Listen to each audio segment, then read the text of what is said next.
Genesis, Exodus, Leviticus, Numbers, and Deuteronomy, Joshua, Judges, Ruth, 1st and 2nd Samuel, 1st and 2nd Kings, 1st and 2nd Chronicles, Ezra, Nehemiah, Esther, Job, and Psalms, Proverbs, Ecclesiastes, Song of Solomon, Isaiah, Jeremiah, Lamentations, Ezekiel, Daniel, Hosea, Joel, and Amos, Obadiah, Jonah, Micah, Nahum, Habakkuk, and Zephaniah, Haggai, Zechariah, Malachi. The books of the Bible, their wisdom's verifiable.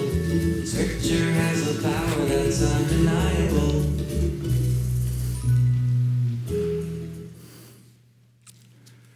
Good morning.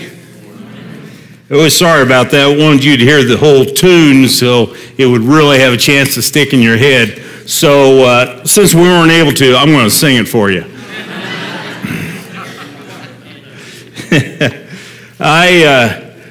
It's been, wow.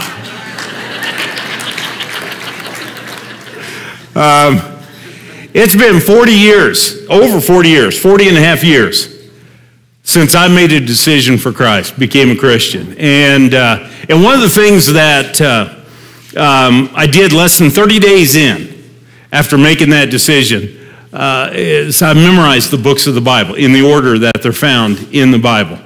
Because I got to thinking, if I'm going to be spending the rest of my days, the rest of my life around this book, then I might as well know the order everything is in. So whenever I open it a certain place, I know exactly where I am compared to where other books are. And so I had memorized it. Genesis, Exodus, Leviticus, Numbers, Deuteronomy, Joshua, Judges, Ruth, 1st, 2nd Samuel, 1st, 2nd Kings, 1st, 2nd Chronicles, Ezra, Nehemiah, Esther, Job, Psalms, Proverbs, Ecclesiastes, Song of Solomon, Isaiah, Jeremiah, Lamentations, Ezekiel, Daniel, Hosea, Joel, Amos, Obadiah, Jonah, Micah, Nahum, Habakkuk, Zephaniah, Haggai, Zechariah, Malachi. It's not quite, yeah. I'm not bragging, I'm just trying to show off, but it's not as catchy. It's not as catchy as when you got a tune with it, but it's something I've never regretted, having spent the time to. In fact, it was on.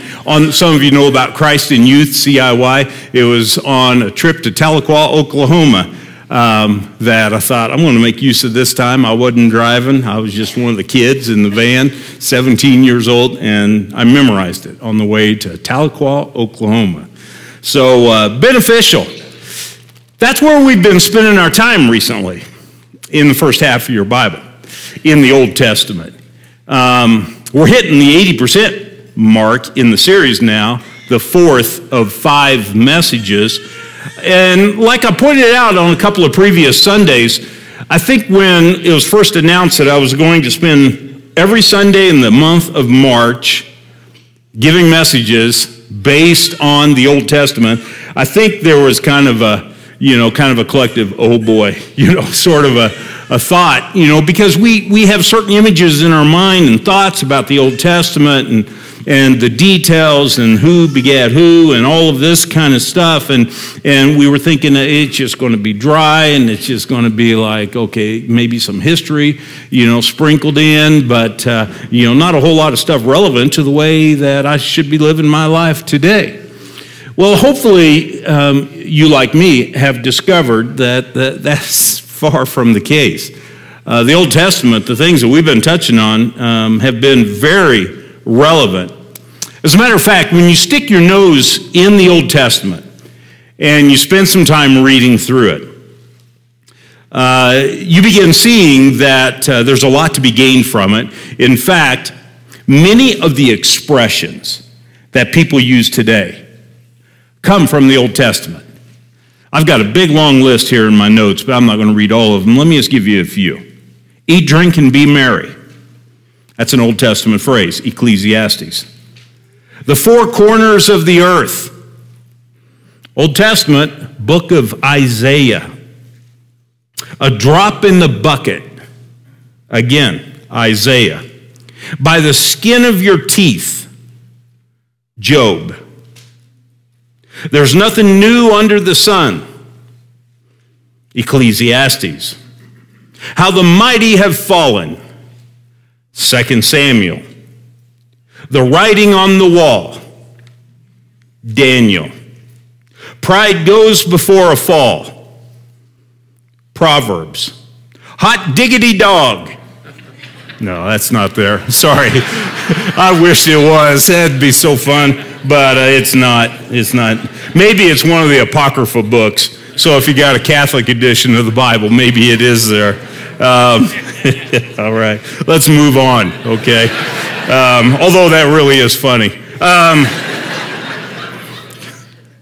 The Old Testament has influenced our lives in a lot of ways. In our speech and stuff like that, but especially the stories that are found in the Old Testament. They're really impactful, and we can learn a lot from them. And that's the reason they're recorded, is so that we learn a lot from them. Let me show you a New Testament passage, okay? This is coming from the New Testament, Paul's first letter to the church in Corinth. 1 Corinthians 10, I've skipped some of the words here just to shorten it, but I'm still going to make the point that I'm going to make. Here's what he said. Now, these things occurred as examples. Now, when he says these things, in the context, he's talking about stuff that he just was referencing regarding the Old Testament, what we call the Old Testament. At that time, it was their scriptures. He says, now, these things occurred as examples, to keep us from setting our hearts on evil things as they did. Do not be idolaters, as some of them were.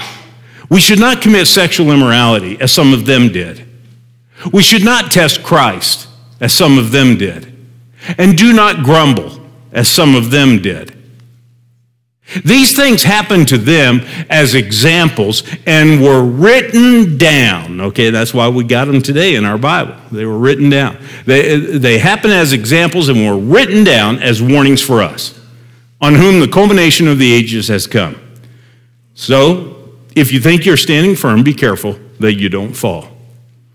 You see, these things that fall into what we today call the Old Testament, they were written down for a purpose, so that we would read them, so that we would know them, we would see the stories, and we would learn from these stories. And so today, that's what I want to do. I just want to share with you some of the lessons. Some of these aren't necessarily strongly connected to other points, but these are all valid lessons that we learn from the Bible, and I want to share this just by way of trying to whet your appetite to wanting to spend a little more time, on occasion back in the Old Testament. You don't want to spend all your time there, but you don't want to totally ignore it either. Okay, because there's some real value. Now, I'm not going to be talking about some of the negative things that this passage is talking about: adultery, sexual immorality, idolatry, grumbling, and that's what that passage in 1 Corinthians 10 was referencing. But instead, I want to talk to you about some of the positive lessons that we learn by spending some time in the Old Testament. All right, so first of all, let me show you one more New Testament passage, which, we'll go to this chapter more than once here in the first part of the message. It's in Hebrews chapter 11, verse 6. It says, now, without faith, it is impossible to please God. Now, I think if all of us in here really stopped and thought that through, we would all conclude that that is a statement of paramount importance. Because pleasing God is something, should be at the very top of your list of priorities. And for one reason or another, it might not be the top priority of your life, but all the same, I think, even in cases like that, it's still one of the priorities that people have. But the point that's being made there is that if you don't have faith, you'll never accomplish it. You can never please God. It's impossible to please God if you don't have faith. And so the million-dollar question is, well, what does faith look like? I mean, if we're wanting to live lives that are pleasing to God, then okay, what does that look like in the way I approach living my life? And that's a valid question. And that's what the 11th chapter of Hebrews is all about. Hebrews chapter 11, all the rest of the verses are going to be referencing Old Testament stories and using those as illustrations of what genuine faith looks like in a person's life. And it should be all the more reason why we spend some time in the Old Testament. So let's call this the faith that pleases God. And I'm just going to give you a few examples that are found in the passage. Right after verse 6, it says, without faith it is impossible to please God. We come to verse 7. And this is all that is devoted to talking about Noah in Hebrews chapter 11, is this one verse. It says this, by faith Noah, when warned about things not yet seen, in holy fear built an ark to save his family. By his faith, he condemned the world and became heir of the righteousness that is in keeping with faith. Now, like I said, this is the only verse in this chapter that talks about Noah. To really flesh it out and to understand exactly what all it's referencing, you need to go back to the Old Testament because there's quite a bit more space devoted back in the early part of Genesis in talking about Noah. But basically, here's the story, is that Noah, he was warned about things he had not seen. Okay, this was not a part of his experience. He had never seen these things. As a matter of fact, I'd take it a step further and say he had never even heard about these kinds of things. That there was going to be a worldwide flood. Okay, and for that reason, you need to build an ark that's going to save your family, as this verse says. But when you read back in Genesis, you know he's saving more than just his immediate family. He's also going to be saving, you know, 2 of every kind of animal and all that. You know the story, you know, regarding the ark. But again, the point is that he had never seen a flood, yet he went about building something like this. Now, this is an actual picture of kind of, if you will, the replica of the ark that was built a few years ago. This is in Grant County, Kentucky. And I don't remember for sure now how long ago it was. It was completed 5, 6, 7 years ago probably. And one of my motorcycle rides, I went out there just because I wanted to see it and take a tour of it. And the thing is massive. It's built on biblical scale. As the Bible describes the dimensions, that's what that is. 450 feet long, 75 feet wide, 45 feet high. Here's kind of looking at it from the back end. If you look about midway up in the picture to the left, that is a vehicle that's parked there, and that's 2 people standing there. So it kind of gives you an idea and appreciation for how huge this thing is.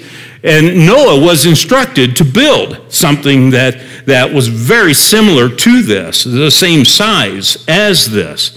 Even though he had never heard of, you know, any kind of massive flood before, he had never seen it, and no one had any kind of experience like that, yet that's what he was instructed to do, and that is what he did. And so what is happening here in Hebrews chapter 11, it says, without faith, it is impossible to please God. So we ask the question, what does that look like?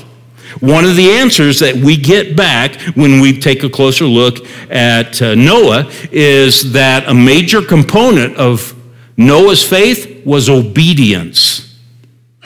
Even though you know he had to have experienced ridicule, even though you know that it wasn't based on personal firsthand experience, that he goes, oh yeah, I need to do this because I know how bad a flood can be. No, he didn't have any of that to draw upon. But all the same, he set out and he did it in the face of who knows what kind of opposition he might have gotten or ridicule he got from people. But in understanding what the kind of faith that pleases God looks like, you need to study the life of Noah. It is an obedient faith. Here's another example.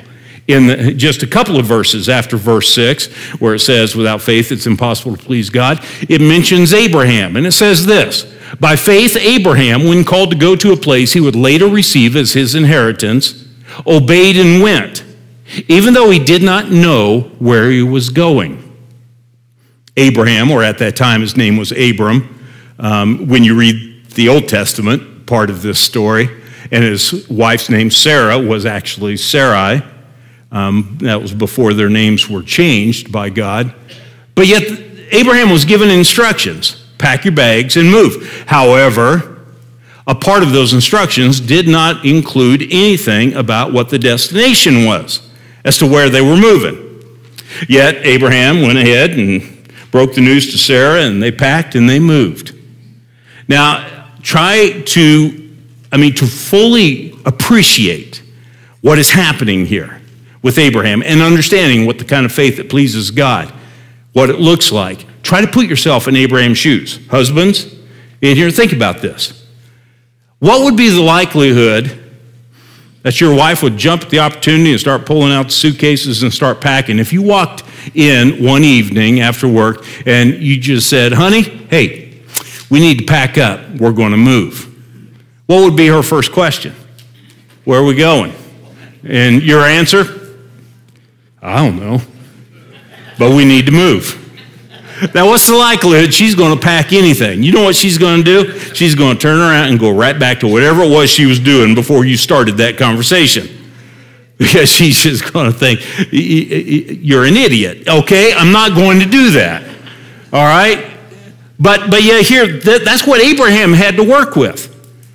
That he was being told by God that he needed to move. He went to Sarah. He broke the news to her. He had no answers to what we know would have been the first question out of her mouth, but yet all the same, they pack up and they move. So part of what we learn here about what the kind of faith that pleases God, what that faith looks like, by studying this example of Abraham, that's recorded for us in the Old Testament, we learn that faith involves stepping out and trusting God even when you have more questions than you have answers. I mean, that's the way I summarize that whole thing when I study it, is it means stepping out in obedience even though you have more questions than you have answers. That's what the kind of faith that pleases God looks like. Sometimes. Here's another example. Moses. This is further into the chapter, verses 24 to 26. It says this, by faith, Moses, when he had grown up, refused to be known as the son of Pharaoh's daughter. He chose to be mistreated along with the people of God rather than to enjoy the fleeting pleasures of sin. He regarded disgrace for the sake of Christ as of greater value than the treasures of Egypt, because he was looking ahead to his reward. Now, Moses was a Hebrew, okay? And we know that, because we know his story.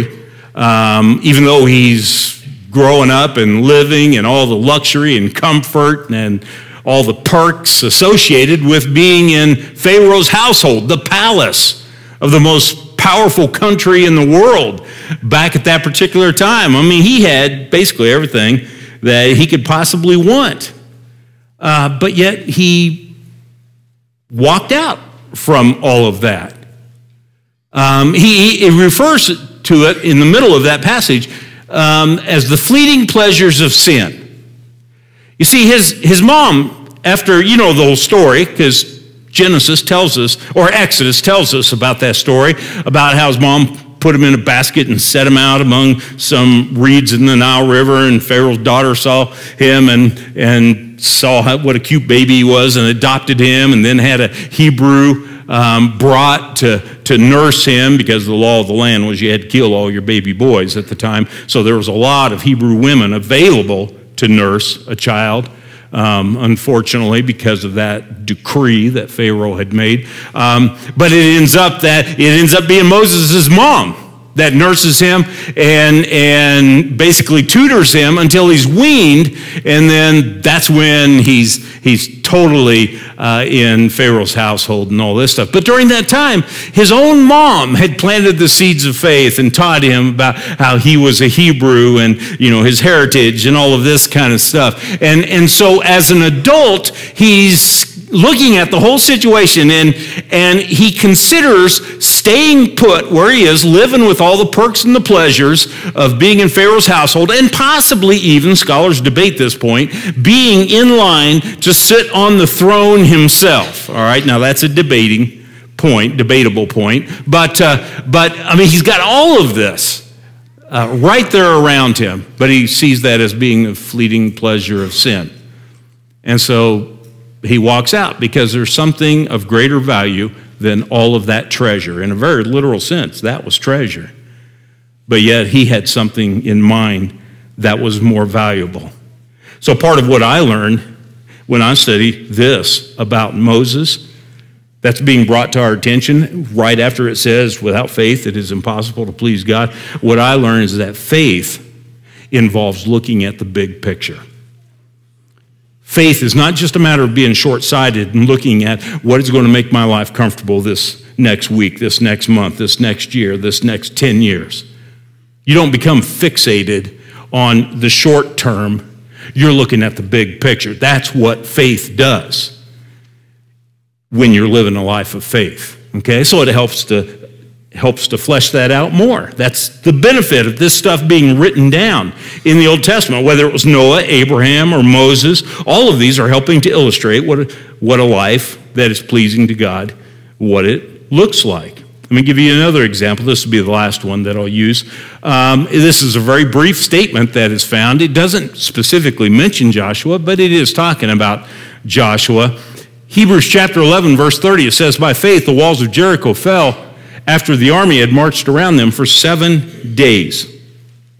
So this was during the time that Joshua was leading Israel. They crossed the Jordan River. The first thing they run into is Jericho, a good-sized city, a well-fortified, walled-in city. And they're given some specific instructions by God. Joshua's given these instructions, passes them on to the rest of the Hebrew people. And what they are to do is once a day, every day, for 6 days, they are to march all the way around Jericho. And then on the 7th day, they are to march around it 7 times. Now, they're not supposed to say a word this whole time. But after they've marched all the way around it 7 times on the 7th day, then they are to blow trumpets and give a loud shout. Okay, now you put yourself in Joshua's shoes, or in his military, or the priests carrying the ark. They were a part of this procession as well. Does that really make a whole lot of sense to you? I mean, back in that day and time, as well as today, you're not going to find any kind of a battle strategy book in existence that faintly resembles any kind of a strategy of approaching it like that when you're faced with an opponent and how you're going to overcome this opponent. I mean, it just really doesn't make a whole lot of sense. But yet this is what God instructed them to do. And so this is what Joshua, under his leadership, this is what he and the people, they did. And you know the rest of the story because you've read it in the Old Testament about how the walls fell and it was a great day of victory for the Jewish people. This reminds me of other Old Testament passages that because I think this is kind of what immediately comes to my mind when I think of that particular story.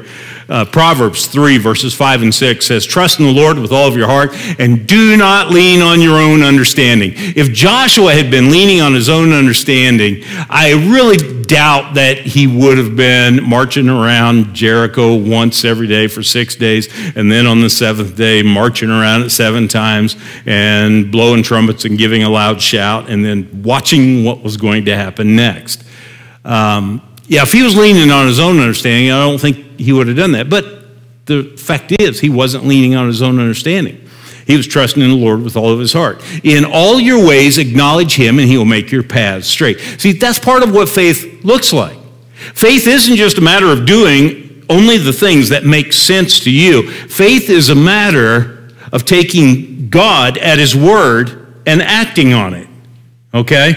Even when it doesn't maybe necessarily stack up, according to how smart you are or what you've learned over the years or what. I mean, if God said it, that settles it.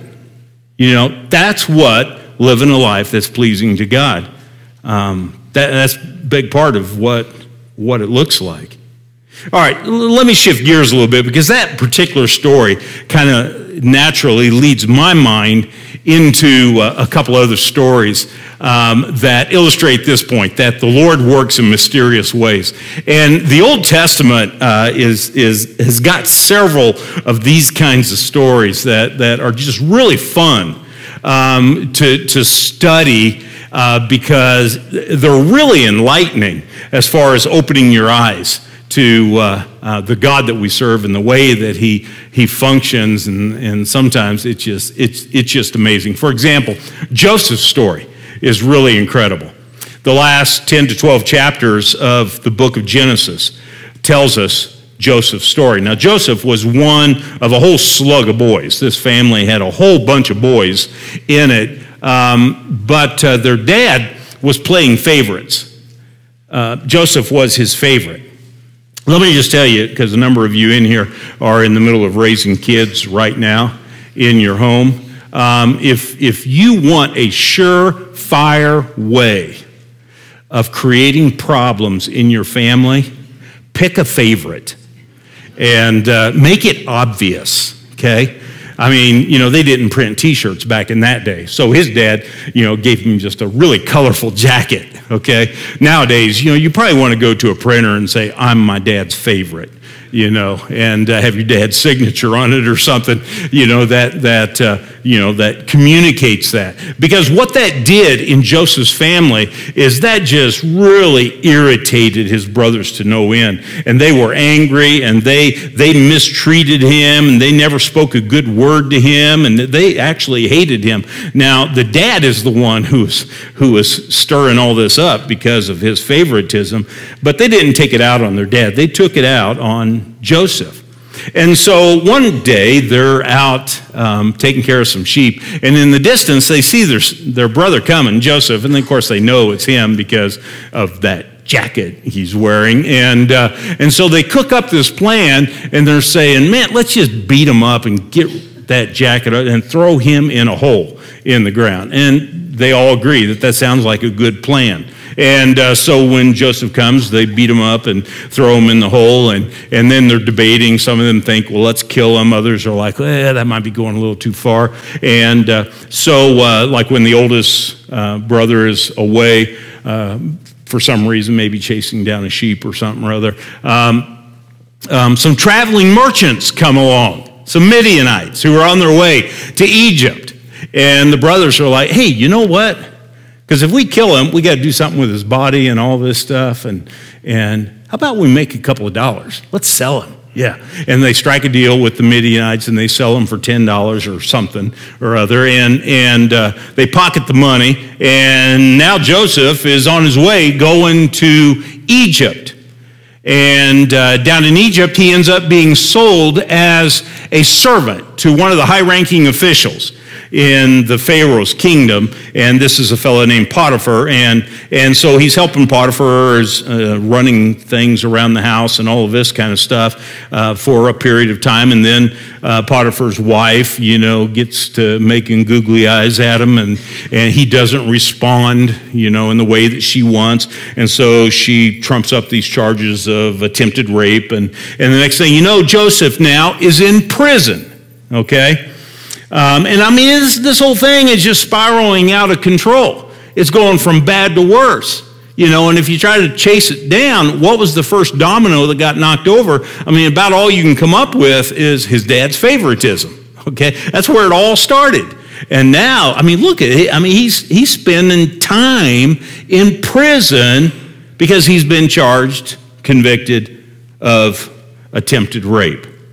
And so here he is down there. He's been in prison for an extended period of time, and it's around this time that the king has a dream. He can't figure it out. All the wise men in the kingdom can't figure it out, and then someone says, oh, wait a minute, there's a guy down in prison. He kind of has a way with dreams. Maybe he can help you out. So they clean him up. They bring Joseph up before the king, and he hears the dream, and he tells him, what all of that means.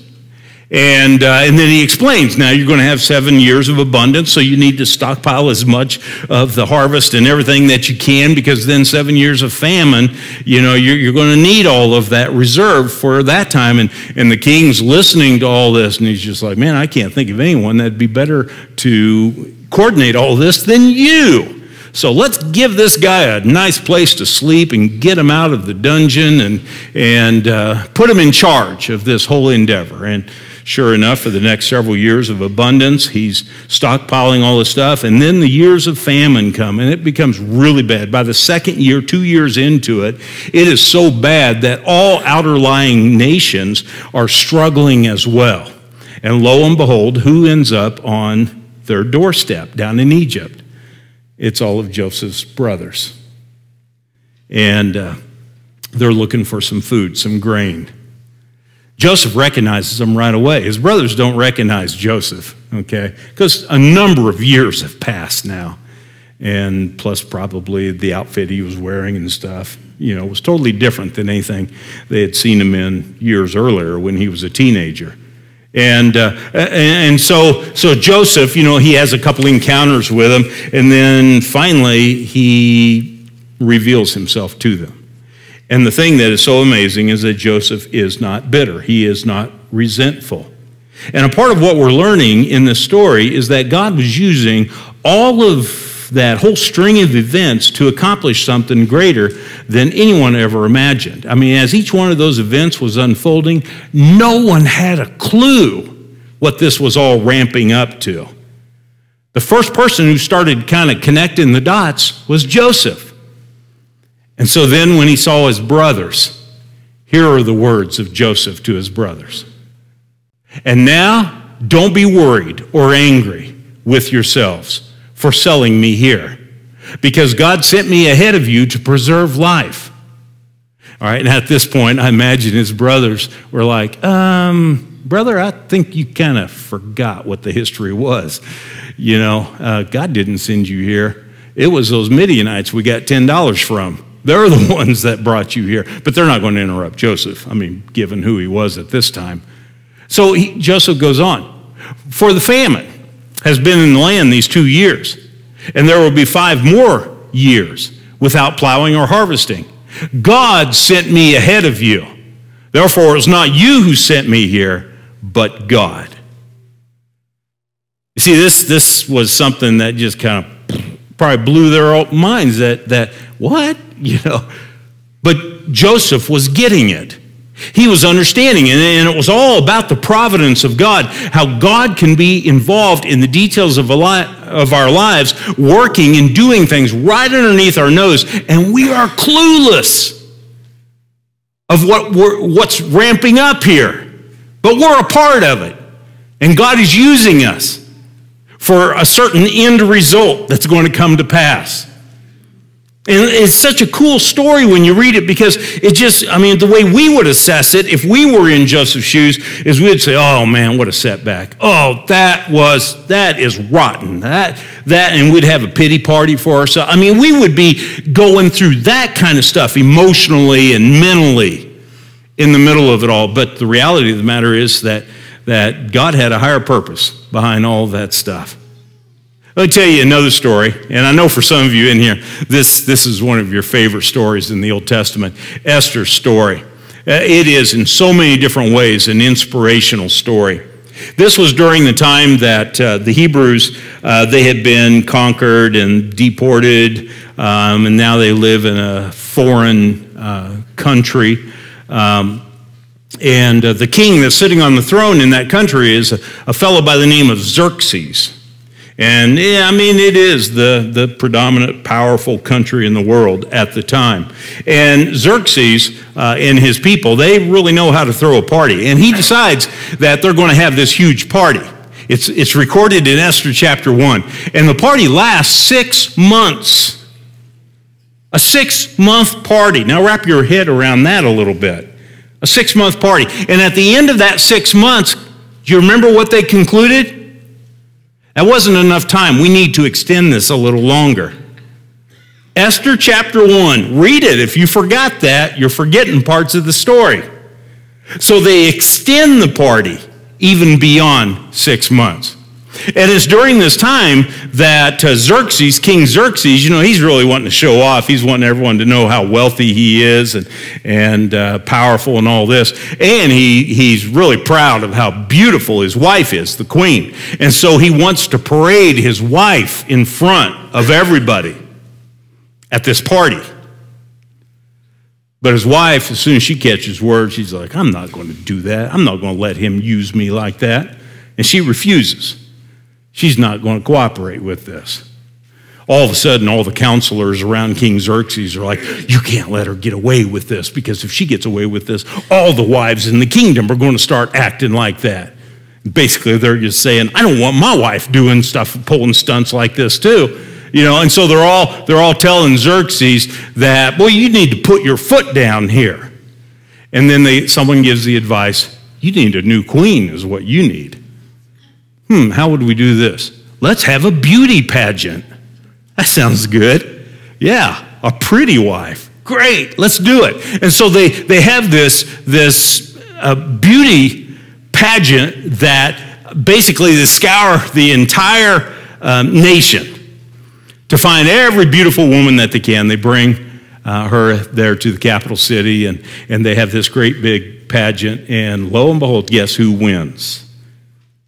It's a woman named Esther, who is a Jewish woman, but nobody knows it, because her older cousin Mordecai, who adopted her when her parents died, he advised her, don't tell people that you're a Jew. And so now she's won the beauty pageant, and she's become the queen in this country. I mean, they've been deported from their homeland, and now she's the queen in this powerful country. Well, then there's another story unfolding.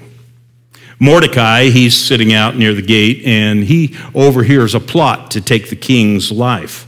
A couple of guys are cooking up a plan, and Mordecai reports it.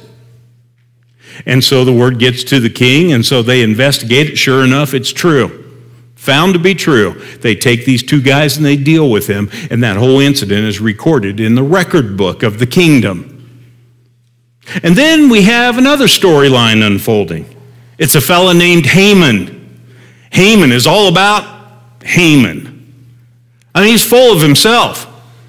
I mean, he's who's who among up and rising future leaders in the country. Everyone's recognizing him, including the king, as being a very promising, developing leader in this country. And so Haman, more and more, is getting special privileges and authority. In fact, he's even given the king's ring so he can decree whatever laws he wants to decree. And he makes this law that basically on a certain day during the year, it is legal to kill Jews. Yep, they can't kill you back. You can kill them, though. It's kind of like The Purge, if you ever heard of that movie before, except this is totally one way. It can only unfold one way. And so that's part of what Haman, cooks up. Right after that happens, the king can't sleep. He's kind of had a rough night. He went to bed at 10 o'clock because at halftime his team was behind by 20-some points, and he's just laying there, and he could not sleep. And he just kept twisting and turning. And finally, he called upon someone, come and read my biography. Read the story of my reign as king. Honestly, I get it. I understand why he requested that. Because what would put you to sleep quicker than having someone read your story, your life story to yourself? But it doesn't put him to sleep. And the guy that's reading it gets to the part about that it happened at a previous point in time that Mordecai had uncovered this plot to assassinate the king. And the king interrupted his reader and said, oh, hey, by the way, what did we ever do for that fella? He said, nothing. We never did anything. Oh, we got to change that, the king said. And by now it's daybreak, and he says, who's coming in out there in the courtyard? And the guy goes and looks, and he says, oh, it's Haman. Haman got up early and was coming because he's wanting to unfold his own plan even further against Mordecai and all this stuff. And the king's like, oh, great, Haman. Yeah, Haman comes walking in, and the king's like, Haman, hey, what do you think? What do you advise me to do if I want to honor someone who is the most promising individual?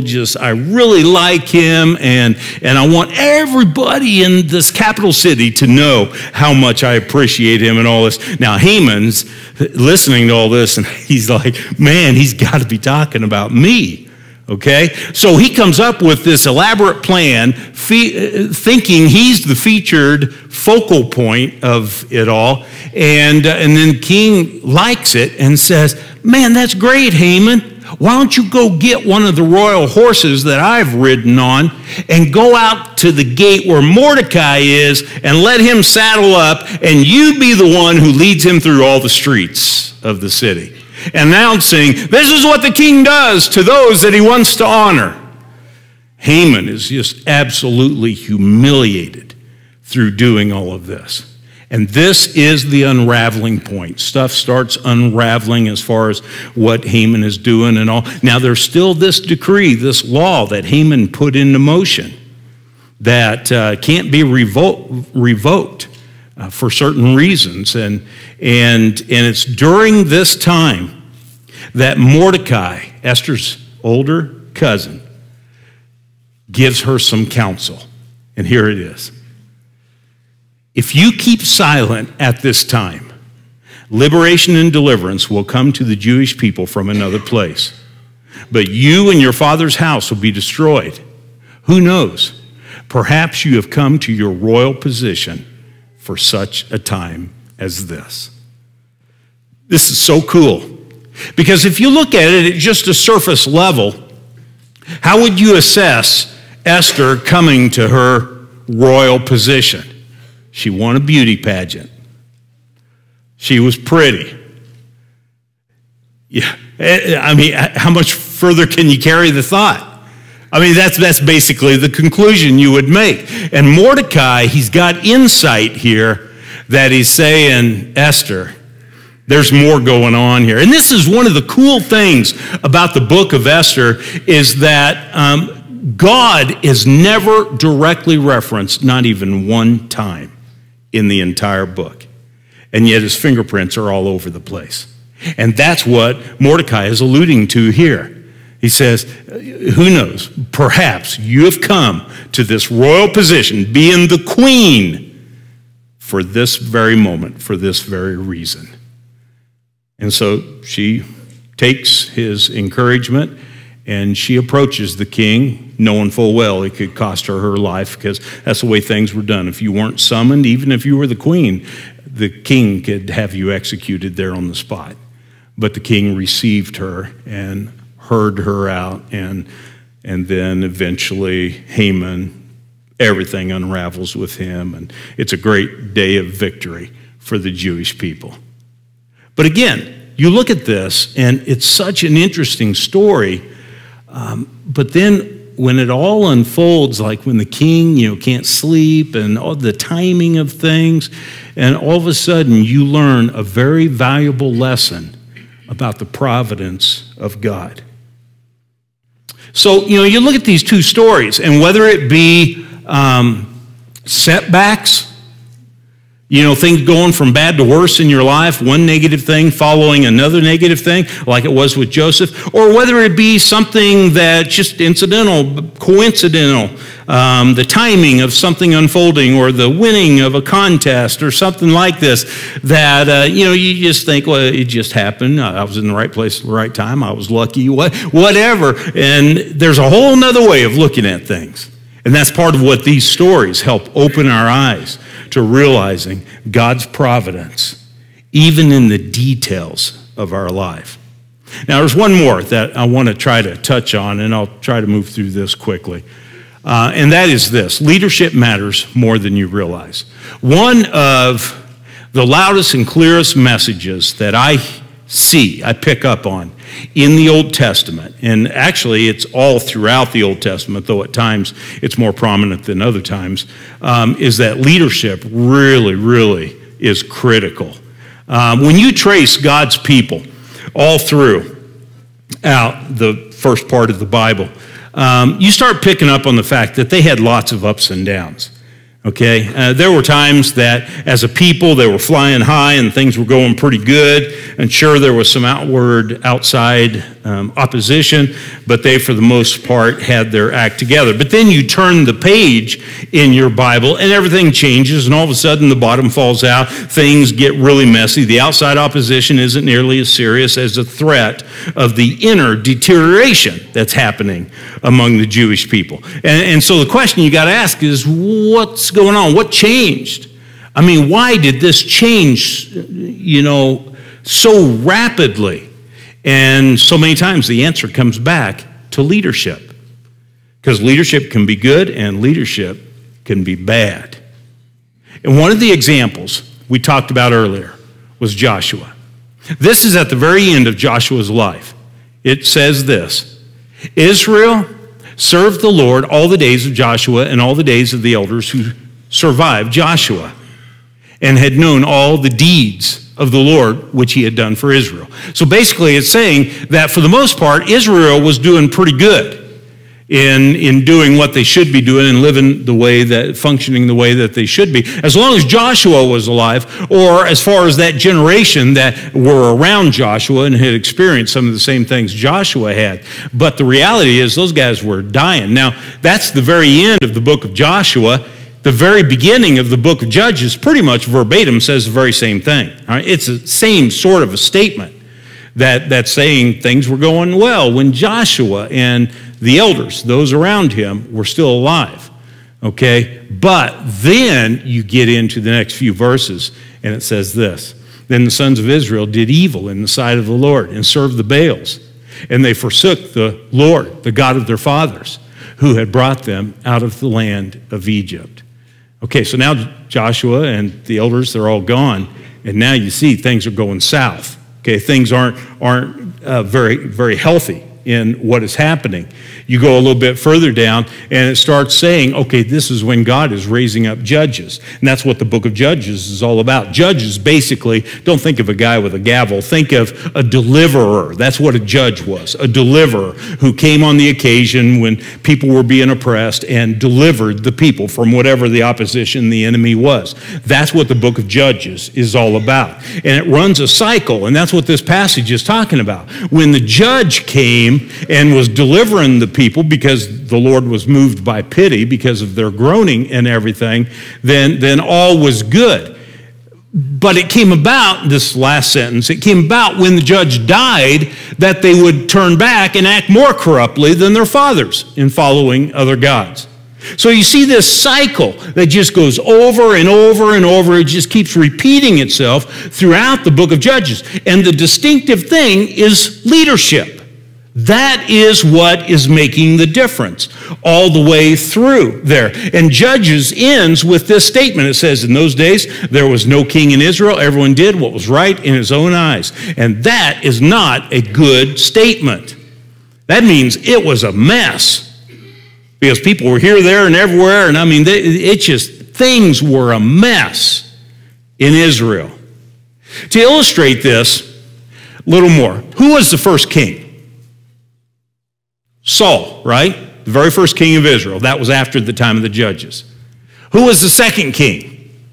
David.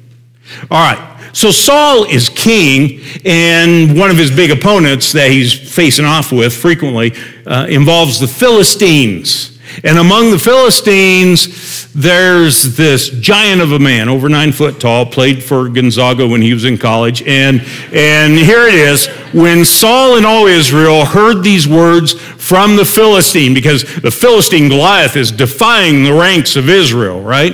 But what is the reaction? They lost their courage and were terrified. It says that Saul is included in that. It's not just Saul's army, it's Saul as well. He's terrified. He has no courage. Okay, a little bit later, we come to this verse. This is when David's just a kid. He's not old enough to be part of the army, but he's going to check up on a couple of his brothers. It says, Goliath, the Philistine, came forward from the Philistine battle line and shouted his usual words. David heard all of this, and he saw what happened. When all the Israelite men saw Goliath, they retreated from him terrified. So the same thing that happened earlier, only this time David is noticing it. He's there. And David's like, what's going on? Isn't anyone going to step out here and do something? He's defying God. And we're not doing anything about it. You see, this doesn't make any sense to David. All right? But the point that I want to make here is that Saul is the king. This is his army he's leading. How many giant slayers are there in his army? 0, because David's not in the army. 0. David goes out to him, and the scripture goes on and explains, David goes out in these verses, and he faces off, and he takes care of Goliath, and you know how that story goes. Okay, now fast forward a few years. Saul is gone. He is no more. David is the king of Israel. And we come to, and this is one of the places it's recorded. It's also recorded in the Kings, and I'm not going to read it because of time, but you've got it on your outline. What you're going to read there is some of Goliath's descendants. He wasn't an only son, and he had children of his own. And these were some of Goliath's family members that are mentioned in this passage. And with each one that is mentioned, right alongside it is mentioned a fella in David's army who rose to the occasion and slayed that giant. Another giant. Someone else is mentioned, and they rose to the occasion. And if you look at this passage, I think 3 of them are mentioned. You look at the other one, you'll see a 4th guy that's mentioned. But so here David is the king. How many giant slayers are in his army? Well, there's at least 4, not counting him. When you start, and it's all about leadership. And this is where the statement comes from. As goes the leadership, so goes the organization. As goes the leadership, so goes the church. As goes the leadership, so goes the family. Okay? It's a valuable lesson that is found throughout the Old Testament. You know, if you open your eyes and you pick up on it, it's something we really need to take to heart. Now, with that said, I want to invite our ushers to go ahead and get up and prepare at this time for our time of communion. And let me just close my thoughts with saying this. We don't live under the requirements of the Old Testament law. And we can be thankful for that, right? Yeah, we don't live under that. And that's not the reason that you go back and study the Old Testament is because we're living under that law. No, we don't. But there is a lot of value to be gleaned by sticking our nose in that section of the Bible. And when we only focus on the New Testament and we ignore the Old Testament, there are a whole slug of lessons that we're not going to learn, that have value, have relevance to our lives today. It's like this passage that Paul wrote to Timothy. Said, all Scripture is inspired by God and is profitable. And then he explains the ways that it's profitable. All Scripture, that means from our perspective, Old Testament and New Testament. All Scripture is inspired. It comes from God. And it is profitable. It's beneficial. It's useful. Don't ignore any of it. You need to study it. You need to learn it. You need to pick up the lessons that are found there. Let's pray. Father, this morning we thank you for being a God who not only has had these things recorded down, but has had them preserved all this span of time, thousands of years. And for us to be able to make use of today, to be benefited by. Father, thank you for preserving your word. I pray that your Spirit will stir and work in our midst and helping us to be receptive and open to being taught, to follow your will in our lives, to live the kind of life a faith that pleases you.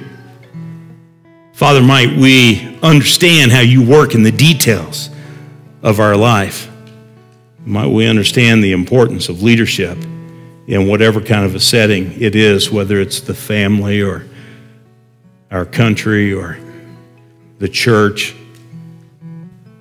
Father, might we be receptive to what you have to teach us. Thank you for Jesus and for the greatest expression of love that anyone has ever experienced, and that is the love seen through what happened with Jesus coming into this world and dying on the cross on our behalf. We celebrate that now. We reflect on his body and his blood. And we thank you for your love. It's in Christ's name I pray. Amen.